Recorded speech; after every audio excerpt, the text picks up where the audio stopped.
રાજુલા તાલુકાના ભેરાઈ ગામમાં દુનિયાનું એકમાત્ર સિંહણ મંદિર 10મી ઓગસ્ટ વિશ્વ સિંહ દિવસ ઉજવવામાં આવે છે ત્યારે રાજુલા તાલુકાના ભેરાઈ ગામમાં દુનિયાનું એકમાત્ર સિંહણ મંદિર છે। 2013માં ગુડ્સ ટ્રેનમાં 2 સિંહણના અકસ્માત થયા હતા।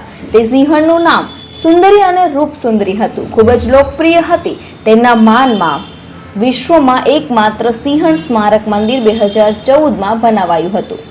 ગુજરાતના ગૌરવ ગીરના સિંહ સંરક્ષણનો સંકલ્પ કરીએ આ સિંહણ મંદિરે સિંહ ચાલીસા મહાઆરતી પ્રસાદનું આયોજન કરવામાં આવ્યું હતું।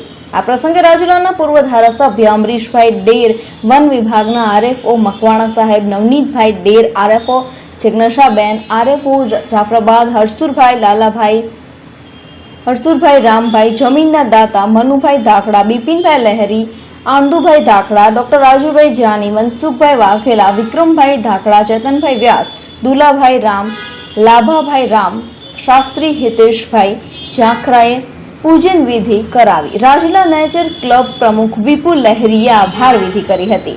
વન વિભાગ અને અમરીશભાઈ ડેર સિંહ પુસ્તક આપીને ખેસ પહેરાવી વિપુલ લહેરીએ બધા સિંહ પ્રેમીઓનું સન્માનિત કર્યા હતા।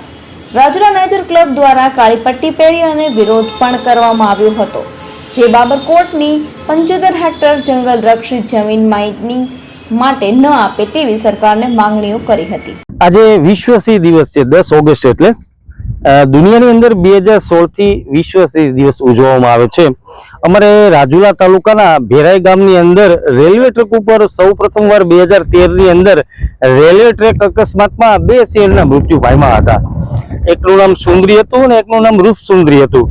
ત્યારે અમે લોકોએ અમરેલી જિલ્લા માનદ વાઇલ્ડલાઇફ વોર્ડનનો હોદ્દો પણ હતો। ત્યારે અમે લોકોએ આરએફઓ અંશુમન સાહેબ મકવાણા સાહેબ હતા અને પોસ્ટમોર્ટમ માટે લઈ ગયા તો ખ્યાલ આવ્યો કે સુંદરીને 3 બચ્ચા પણ હતા, એટલે કુલ 5 મૃત્યુ થયા હતા। એટલે અમે લોકો પર્યાવરણ પ્રેમી લોકો શોકમાં આવી ગયા। અહીંયા આગળ ત્યારે અમે પ્રાર્થના સભા પણ રાખી હતી અને વિચાર આવ્યો તો હરસુરાતે એમની જમીન પણ આ કિંમતી અમને લોકોને અહીંયા આગળ આપી। આ તકે મારે યાદ કરવા આપણે ભીખુભાઈ બાટાવાળાને કે લાયન નેચર ફાઉન્ડેશન દ્વારા 2014 ની અંદર આ દુનિયાનું એકમાત્ર સિંહણ સ્મૃતિ મંદિર અહીંયા આગળ બનાવ્યું છે અને 2016 થી જ્યારે દુનિયા સિંહ દિવસ ઉજવી રહી છે ત્યારે અમે લોકો પર્યાવરણ પ્રેમીઓ, માલધારીઓ, વન વિભાગ, બાળકો સાથે રહી અને અહીંયા આગળ અમે લોકો સિંહ ચાલીસાનું આયોજન કરીએ છીએ, મહાઆરતીનું આયોજન કરીએ છીએ, સત્યનારાયણ બાપાની કથાનું પણ આયોજન કરીએ છીએ અને મહાનુભાવો પણ આવે છે। આજ રોજ અમરીશભાઈ ડેર પણ આવ્યા હતા, આણંદુભાઈ ધાકડા, મનુભાઈ ધાકડા, બિપિનભાઈ લહેરી,